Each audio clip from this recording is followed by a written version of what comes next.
What's up, everybody, and welcome back to Ohio Sports Talk. I am your host, Doug. That's my guy, Jordan Maxson. Jordan, how the hell are you doing today, buddy? Hey, we're doing pretty good, sir. Doing pretty good. Got to hang out with the family for a little bit today. Nice. Enjoy some of the outrageous heat wave that we're still kind of going through. So, Right? it's been kind of a hot one. Everybody got a little bit of sunburn, but the pool is the pool, and we fried some steaks up and had a good night. How are you Nice. guys doing over there? Pretty good. We went swimming after work, after school, all that stuff. So we're big into the swimming world. So we did that after work, did that after school, after camp. So good day for us. And then we stopped, got some spaghetti, got the kids settled down. So hopped on and was ready to do the show. Excited to be here with you tonight, Jordan. Let's start off, Jordan, with the Reds. They are live right now. Let me get that pulled up for us. Give me 1 second. It is currently 7-2 Reds. It's been a good night for the bats, Jordan. You know, there's not a lot we can complain about tonight. The Ellie has a triple, Steers home run. Martini has an RBI. Benson has an RBI. India an RBI. Marte, his first game with the club, has an RBI. Steer has 2 RBIs. And Dela Cruz has an RBI. So 7 runs tonight. But, Jordan, is there something about this game that you can pick out for me that stands out that's not like maybe a game that's coming after this one or the game after that one? Is there something that's catching your eye that happens to be part of why maybe the Reds are playing well? Well, Doug, I mean, consistently for game ones, this is what we do. We start the series ready to smack the team around. It doesn't matter if it's the Dodgers or the Pirates or, even splitting one. Well, we won the second one with the Guardians, but it's just, I don't know. It just feels different. Ellie opens it up with a triple, but, he's been doing that for a while.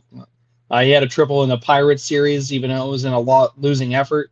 So I don't know. Maybe it's, Andrew Abbott waking up a little bit after a couple of struggling starts. What catches your eye, Doug?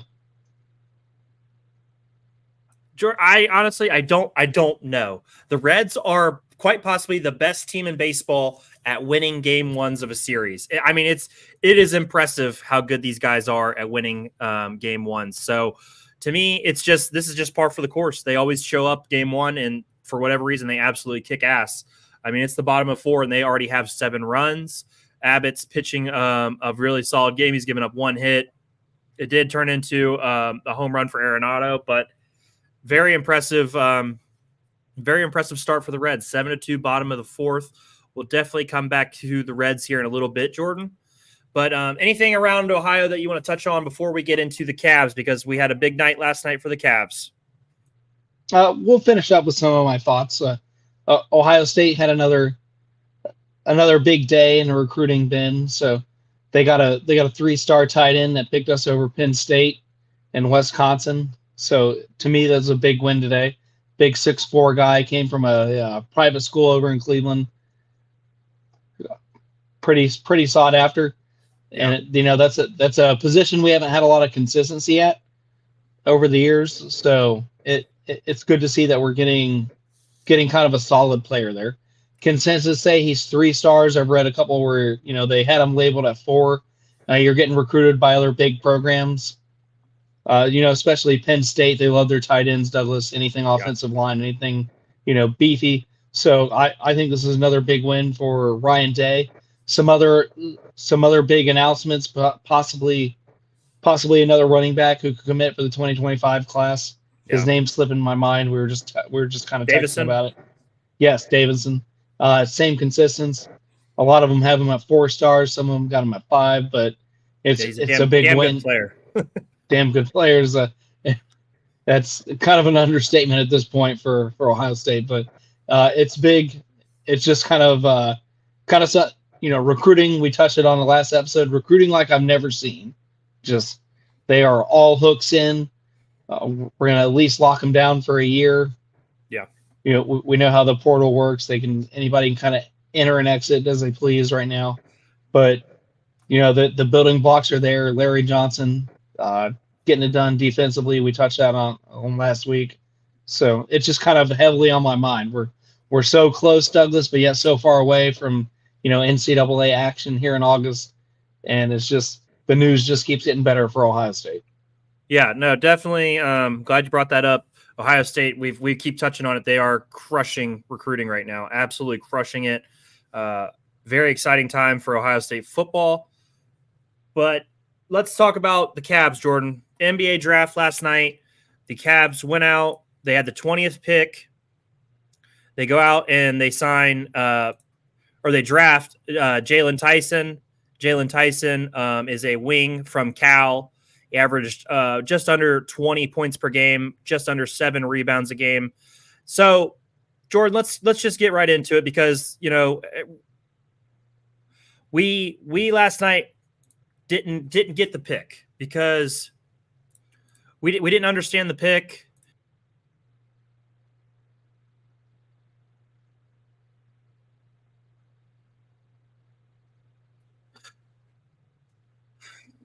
Sorry, guys.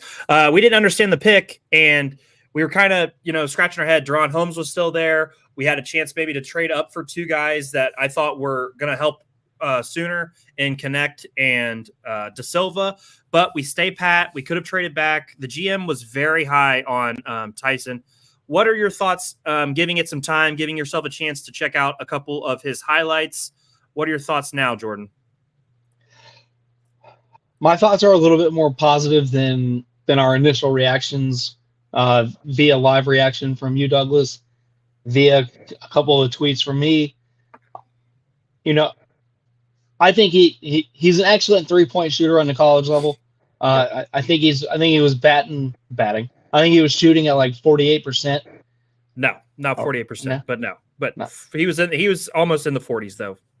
Almost in the 40s. Yeah. I mean, but for his volume, Jordan, he shot almost 5 threes a game. So for his volume, shooting almost 40% is very, very good. So you're on the right track with that. But I'm still kind of scared. It looks like at times he has lack of defense when it comes to man. He excels in the zone. The Cavaliers use the zone quite a bit. We saw it in the playoffs. So maybe that'll kind of be a strength. And lack of rebounding. We already kind of had a rebounding issue when it came to playing the Orlando series. So to me, that just kind of sticks out. But development can happen. I'm not saying he can't be coached by any stretch, or kind of learn from the veterans that are on the team. But we did need a wing, Doug. It was kind of a sore thumb that we were talking about going into the draft and kind of how things were handled free agent wise. But I think it's in the middle of the pick road. I think he'll be a good role player, at least in the beginning. Definitely a spark off the bench. We did lack that in a Boston series when our stars got cold. There weren't a lot of people to pick up the bread and really kind of put the bucket. So it's a win-loss situation, maybe a win-win. I'm still kind of on the fence about it. I kind of want to look ahead to the summer league and see how kind of that pans out when it comes to scoring and how he does well on the floor, and at least at a semi NBA pace. How do you feel about it now that you've kind of had some time to digest? I feel better about it now after looking at some of the highlights, going through some of the numbers, checking out, doing a little bit more research. And that's what it takes. Your initial reaction is not always an informed one. Like I said, he was a high-level scorer at Cal. He played good competition. The Cal team was really bad, but he was an efficient scorer, and an efficient scorer in college is usually a very good thing. I think you're underrating his rebounding ability for his size. Rebounding and almost averaging 7 rebounds a game is impressive. So I do think you're underrating that a little bit. And here's the thing. We still have Mobley and Allen. So just, asking him to be a big time rebounder isn't, in my opinion, going to really help the team anyway. So I think he's going to come in, and I think he's going to help the second unit. I think he's going to be an asset, a guy who we can probably run a couple actions to get some open threes. And he's shown the ability to get to the basket for his size very well. Again, defense in college to the pros is a massive leap. It's going to take some time. He has tools to be a good defender. He's not a good defender yet. You can say that for a lot of people. There are only a handful of defensive specialists really in college that translate to the NBA. But he's 6'7" with shoes on. He's got a good frame. Again, his jump shot is very, very good. And we need shooting, Jordan. Flat out. The team needs more shooting, more consistent shooting. I don't think we're going to throw him into the fire or anything crazy. I don't think he's going to be the starting 3 wing player on the team next year. But I do think he is an asset, and I do think he can help the team. And I do believe, Jordan, he will probably replace Isaac Okoro or Karis LeVert. And I'm okay with that. Are you okay with that? Because Okoro, I think we kind of know what's going to happen with him. And LeVert is so inconsistent. His highs are extremely high, man. He is a damn good player when it's all working. But at the same time, you could catch him on the wrong day, and it looks like this guy hasn't played basketball in a long time. So what are your thoughts there about him potentially replacing one of those guys or both of those guys? I think replacing Okoro would be, at least offensively speaking, would be where the money's at, because when Okoro gets in his own head and he misses that first shot, it kind of goes downhill, and you can't have a guy be afraid to take the shot. Karis LeVert, on the other hand, is kind of opposite. Karis LeVert is not afraid to take the shot, even when things are not going. So I'm not as hard on him as most Cavs fans are. When he has a bad night, like you said, it is a bad night. There is no there's no good, bad, and ugly. It's either good or the ugly. You're missing the bad in between there. Yeah. But he does have inconsistency. I don't think Karis LeVert stays on the team past this season. So maybe it's kind of let's grease him up and going. But if I had my say in the matter, Isaac Okoro right now has a higher trade value. Maybe, yeah. just because we think, you and I think he hit his ceiling, but in the NBA world, when it comes to executives, Isaac Okoro is still young. He can still D up at times, and play his ass off when it comes to defense, and that on the right squad that's already kind of hot offensively can be a great trade chip. So in my mind, I think that Karis LeVert's been around the league a little bit more, so maybe his trade value is a little bit less. It's just how I look at it from an analyst standpoint. But both from an analyst and a fan standpoint, I'm ready for Isaac experiment to stop. I think it's time for Okoro to go. Yeah. He had all the chances in the world this year. You look at the injury bug and just kind of how it plagued the Cavs in the middle of the season. Okoro got start after start after start and was thrown many opportunities and served it on a crystal platter, and he just didn't execute, Douglas. And when the lights got the brightest in the Boston series, Isaac Okoro went down with it. That's call Marcus Morris Sr. to take that spot, and Morris Sr. outshined Okoro in the last 3 games in the Boston series. So I think it's time for him to go. I think we could trade him as a defensive specialist and kind of move on. Yeah, I think that's fair. So we're both in. It takes time with some of these things. We're both in on the pick. Jalen Tyson at 20 from Cal. We're both in on it. Jordan, let's move to something a little bit more fun, because the Cavs also made a move today to bring in DJ Burns. I absolutely love the big fella. I got to tell you, man, his run in the NCAA tournament was super, super fun. He is a load down in the paint. He is a skilled big man. I think he's going to be a really fun player to watch in the summer league.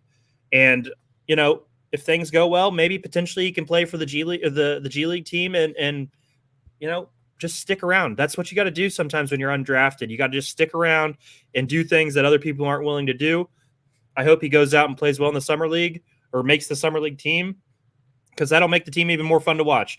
If we get him, Tyson, and a couple other guys, it could be a fun summer league team, Jordan. So what were your thoughts about bringing in the big fella as a non-drafted free agent? Douglas, I was happy to see this, and the tournament, when you don't get a lot of national broadcasts in certain areas, the tournament is where it's all at, and that's where he made his mark. the tournament. His game against Duke was extremely fun to watch, extremely competitive. Watching his jump shot go in, he made great rebounds, and just kind of, like you said, was kind of a thumper in the paint. So I think, hell, why not? See what the man's got. I think the summer league, if he makes a team, he's going to get him. It's going to get him in great shape. I think he's going to learn a lot from guys that are kind of have probably been in the summer league before that, because you're always going to run into guys that have been there at least twice. So that, feed off that experience, be kind of a student of the game at that point. And like you said, I'd love to see him on a Cavs G League team and really kind of see maybe there's a spot for him. Maybe the playoffs come around. We have some injuries. We're able to kind of put him on the bench so he can learn more and kind of see where it goes. I'm not saying start him by any stretch, No, but I think it would definitely be fun, Doug. He can be that kind of that playoff attitude guy. You come in, you give a couple playoff fouls, kind of put your stamp on the game. And against teams like the New York Knicks, which we learned 2 years ago, that's important to bring up in the playoffs deep in the season. So I would love to see it. I hope the young man gets all the success in the world, and Cleveland, us having the ability to watch him, it's a great place, great time for him. Yeah, no, definitely, and he's a fun guy. He looks like he's just an excellent guy to be around. I'm glad Cleveland went out and got him, and going to be fun to watch in the summer league, hopefully. Jordan, anything else you want to touch on with the Cavs? Because we're still waiting for our next big domino. We got our coach, 5 years. We got our first round pick in Tyson. Well, we got a question here from YouTube. Megan, who would have been your dream first round pick for Cleveland? Well, dream would have been Deron Holmes. Yeah, I mean, dream, because we're dating guys and we just, we love dating and all that stuff. I thought, Megan, once Dalton Connect fell past 16, past the 76ers, I thought we should have traded up to get him. Dalton Connect, I think, is going to be a very good basketball player. I think the Lakers got a really good player to potentially pair with LeBron, with all those guys. I don't, people were worried about his age. We're in a contender stage, Jordan. So I don't think age of draft picks, especially in a weak draft, is that important. I would have probably traded up for Dalton Connect once he got past 16, or De Silva, who we talked about last Monday. We talked about him being one of the big targets for the Cavs. So I was sad. I think De Silva went 2 picks before us because we were watching. He went to Orlando. Yeah. So yeah, he went at 18. So like I said, I would have traded up for one of those guys once they got past 16 at the 76ers, but we did not. So then when we got to 20, I thought Deron Holmes to the Cavs, but we went a different route.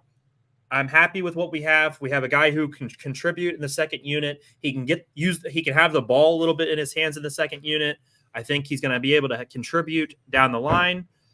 Great question, Megan. Thank you for tuning in. We really appreciate it. Jordan, like I said, though, the domino falls. We got Kenny Atkinson for 5 years. We got our first round pick. Now we have to figure out what we're doing with Donovan Mitchell. Does he sign the extension? What are your thoughts there?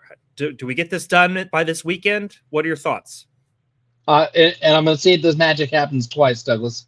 I said last Thursday that we would be celebrating a new head coach on Monday. So I'm going to put the reel back out there. On Monday, we're going to be talking about the Donovan Mitchell extension, and somebody in the second unit is going to be traded. That's my big, bold prediction. I think George Niang is probably going to be moved off the board, and Donovan Mitchell is going to sign his extension. So those are the two things that I think are going to happen between now and next Monday. I hope so, because you were right last time, and we could really use that domino to fall, because then we can really start focusing in on the roster. And are we going to make a move? Are we going to, because the Knicks are coming. Those guys are ready. They got Bridges. They re-signed OG. Ooh.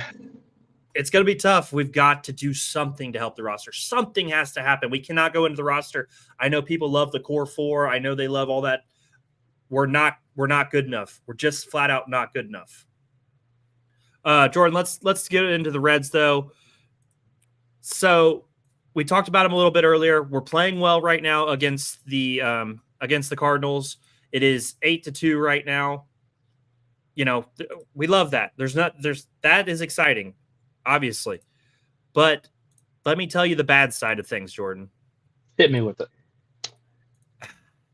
After our 7-game win streak, we are now up 10-2. We are absolutely thumping the Cardinals tonight. Absolutely thumping the Cardinals tonight. And I love every second of it. Wow. I love that. Well, it's always, ever since they had the Prince there, it's, fuck St. Louis. Exactly. Fairchild doubled to left, Benson doubled, and then Malley hit the sack fly. But Jordan, we are 10-5 or 5-10 after our 7-game win streak. 5-10 after winning 7 straight. Tell me, Jordan, what are we missing? Because our pitching has been solid. Our bats, game 1, we show up with our bats no matter what. What are we missing? It's got to be David Bell, right? It's got to be. It's consistency and coaching, Douglas, and they go hand in hand. This as a player. Will you stop slamming the door?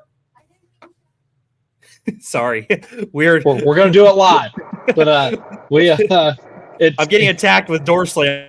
It's all right. The kids do not care that I am live right now. Sorry, guys, but they do not give a damn. But it's consistency, Douglas. The lineup has inconsistency at times. I know the injury bug is a huge thing that weighs against David Bell.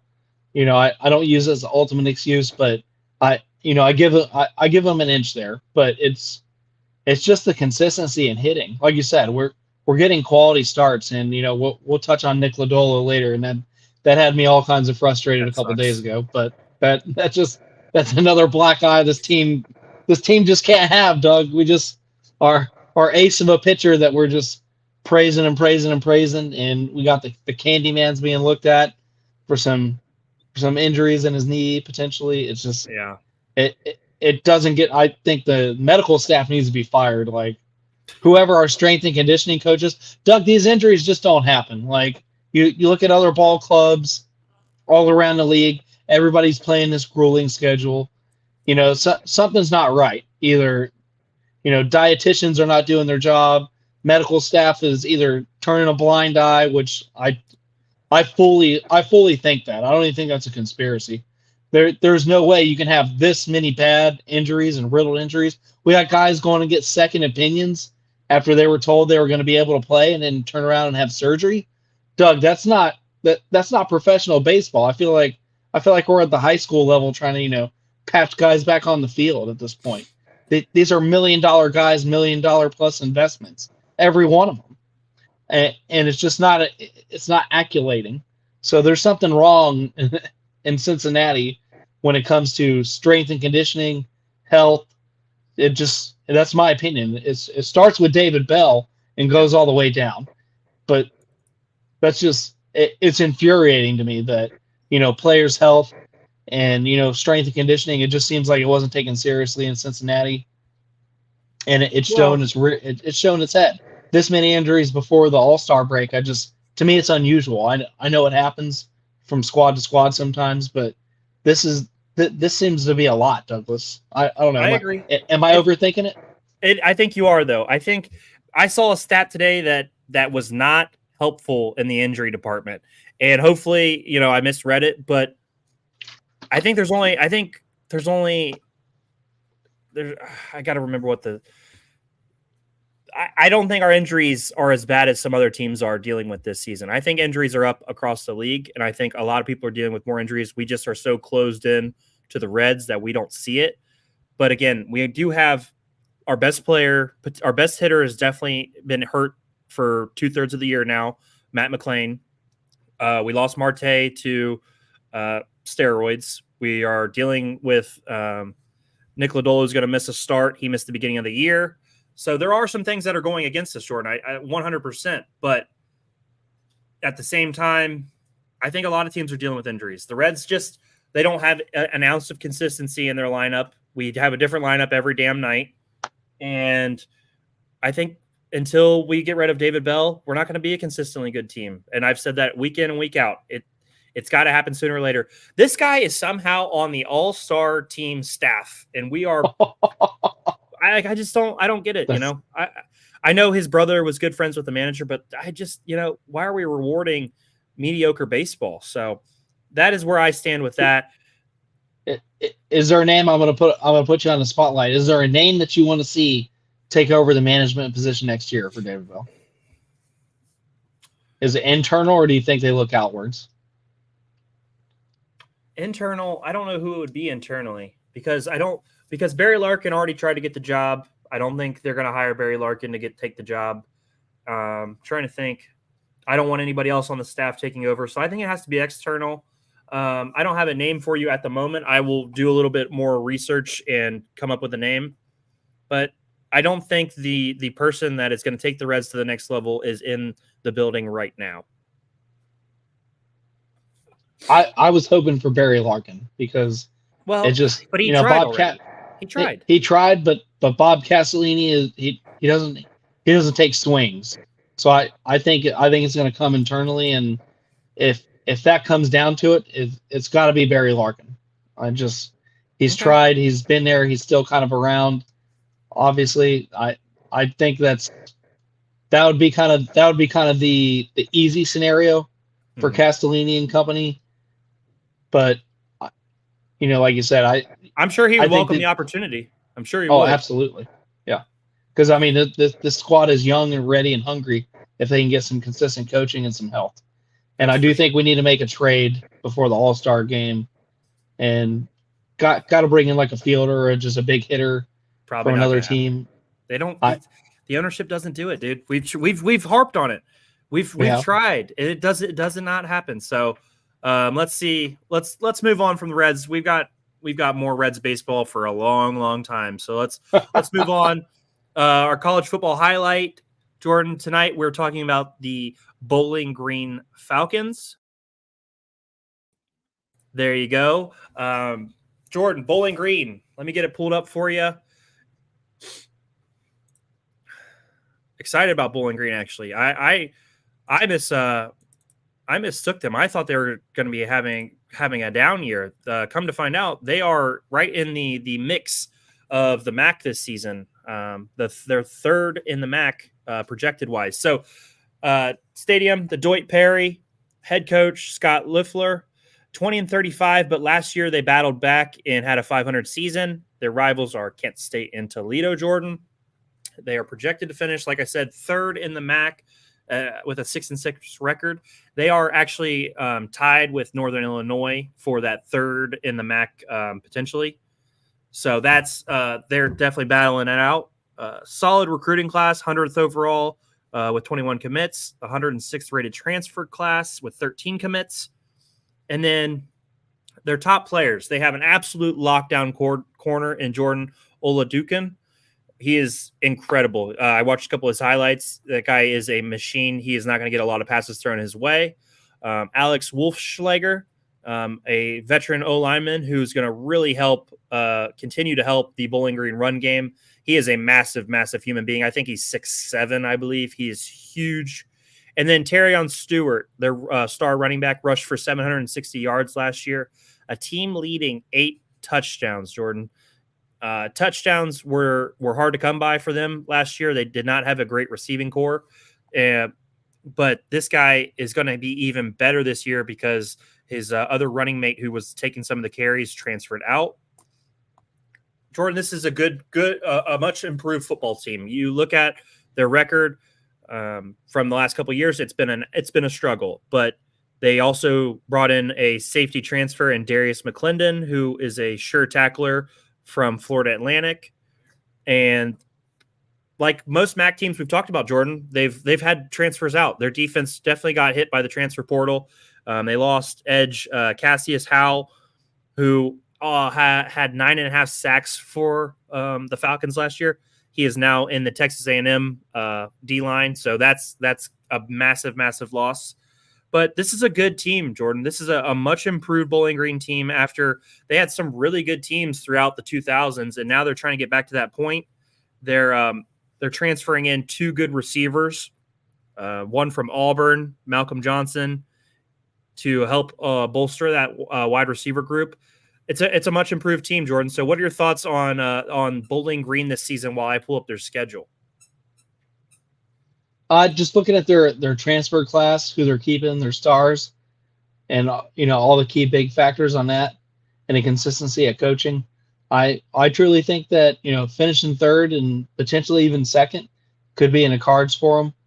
A couple of the teams that we've reviewed throughout the couple of weeks are, having some huge rebuilds on offensive line, and having to bring in even more players than what Bowling Green had to endure. So Bowling Green can bring back that experience, Doug, especially when it comes to playing in the MAC conference, and that, playing divisional opponents and conference opponents and having that experience can give you the edge a lot of the times. So yeah, let's. I tip my hat to them. They got a good consistency. They're not getting hit too hard in the portal. Bringing in a safety from a bigger Division I college is always nice. With a already established lockdown corner on the other side. With that could be a good communication there in the secondary. So I'd be kind of entertained to see how they finish and how they really stack up. Because Toledo's kind of going to be kind of in a down year. We touched on them. We know Akron is going to have a huge down year. They're projected to have, 3 or 4 wins last time we talked about them. So I think right now Bowling Green is kind of in the middle of the pack and could be pushed up a little bit ahead there. Well, so let's take a look at their schedule, Jordan. They've got Fordham to start the year. That's a win. They did schedule Penn State. Like I said, Jordan, we've went through a bunch of these MAC schedules. Yeah. These MAC teams are going out and they are scheduling good teams. Number 8, Penn State at Penn State. That's going to be a tough night. They got the off game, and then they got. Go ahead. No, you got to think, because they've always scheduled them for money, but especially in NIL age, scheduling big teams is when you're a MAC conference or a smaller Division I college. It's going to kind of be a necessity there in the beginning of the year, Douglas, because it's going to bring in those dollars for recruiting to help the program. Yep. So tough game at Penn State. Then they go to number 25 Texas A&M. Another tough game. They've got a win against Old Dominion. I would say they've got a win against Akron. Then they got Northern Illinois, who matches up with them well. The Kent State Golden Flashes in a rivalry game. At Toledo, that's a game circled on a lot of calendars this year. If they can somehow figure out a way to beat Toledo, it looks like Bowling Green could really contend for the MAC championship this year. And then they've got off week at Central Michigan, Western Michigan, at Ball State, and they finish off the season with Miami of Ohio at home. If that'll be Toledo, the circle. They got at Toledo, and then they get Miami of Ohio at home, Jordan. Those are 2 really big games this season for the Falcons. Two games that can change your season. If you could beat both of those teams, you win the MAC. I mean, that's how important those games are. So I love to see that. 1 at home, 1 away. And then I love that they scheduled Penn State and Texas A&M.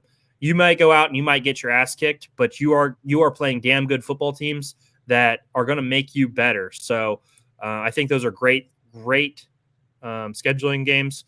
And I look forward to another MAC team, Jordan. That's what I like about Ohio. We've got Ohio State, and we're bolstered by Ohio State, but we've got a lot of good college football here. We got Cincinnati, who's in the Big 12 now. We've got a lot of good MAC schools in our state, and I'm excited to keep touching on them. Any other thoughts on Bowling Green, Jordan, before we get out of here? Projected to go 6-6. If they could steal a game or two, that turns into 7-5, 8-4. A lot of stuff can happen, if you steal a game here and there. My circle is against Toledo. I think they can do it, Douglas. Miami's loaded, and we reviewed them just not too long ago. Miami, I don't. But that's at the end of the year, Douglas. The injuries happen. Yep. Things happen to turn the tide of the season. We know that all too well as football fans here in Ohio. But my circle is the Toledo game. I think they go in there and squeak one, Douglas, and for the 7th win. Yeah, that's I like that prediction. That's a fun one. So that's our college football highlight. We will obviously be touching on another college in Ohio next week. So check out our segments on the college football highlight on our YouTube channel. We have all those individually on there. So we would love for you to go check those out. Those have been fun for us every week. Jordan, we got a couple things left here. Let's touch on the team up north, the Cleveland Guardians. The Cleveland Guardians continue to be one of, if not the best teams in baseball, Jordan. Right now, they're sitting at 51-27. They have the best winning percentage in baseball. What more can we say about this team? They are the best team in baseball right now, and they don't even have the best pitching staff in baseball, which is crazy to me. They're just a damn good football team. What are your thoughts? And a lot of their hardcore fan base, Douglas, are still hitting the panic button for another starting pitcher.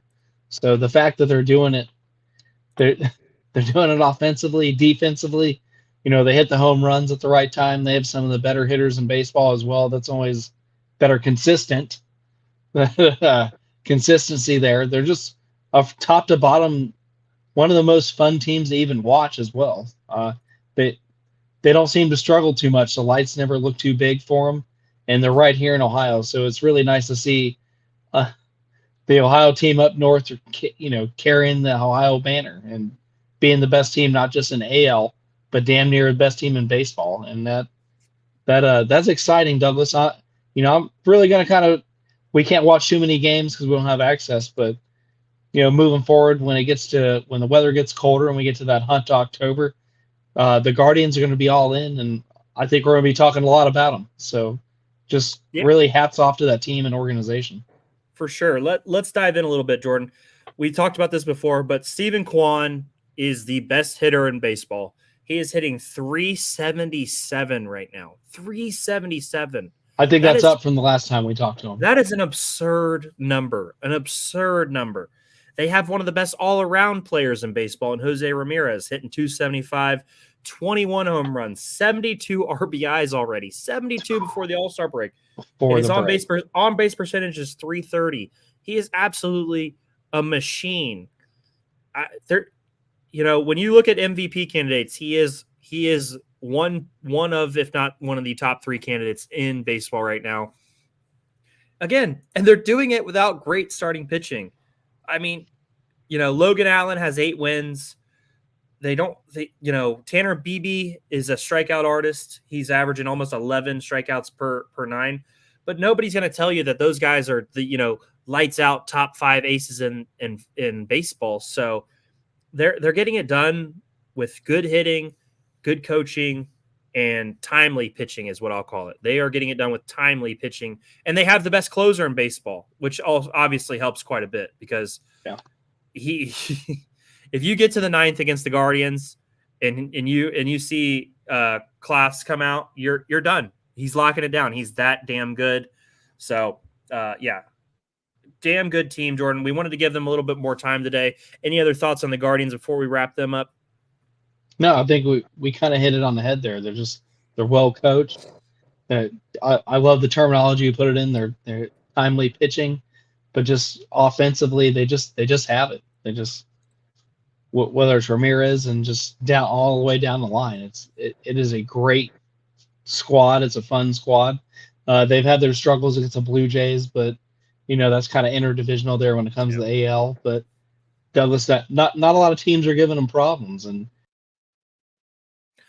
Jordan cut out there. We're having a little bit of connection issue, but like we said, Guardians, quick live looking at their game. They're up 1-0 on Kansas City. They got runners on 1st and 3rd right now, but the Guardians are good baseball team. So Jordan, let's dive back into to some Ohio stuff. We talked about notes earlier. The Reds up 10-2 right now. It's been a hell of an episode with you tonight, Jordan. Is there anything else we need to get into before we close off for the night and see everybody again Monday? Not off the top of my head, Douglas. Everything's been touched on. Not a lot of news from the NFL. Just a couple, organizational stories here and there. Players out kind of doing their own thing. We'll keep grinding when that time gets closer to kind of break stuff as it comes.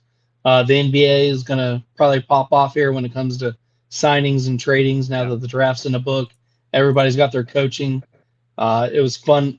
I know it is not Ohio related, but fun to see Bronny James go to LA. That kind of signifies that maybe, in my opinion, LeBron's back. So the dream for me is officially crushed. I know you saw the light sooner than I did, Douglas. So a little, I'll bring it back to the Cavs because I think the Lakers and the Cavs have been kind of interlocked this year when it came to off-season moves. but the dream is over.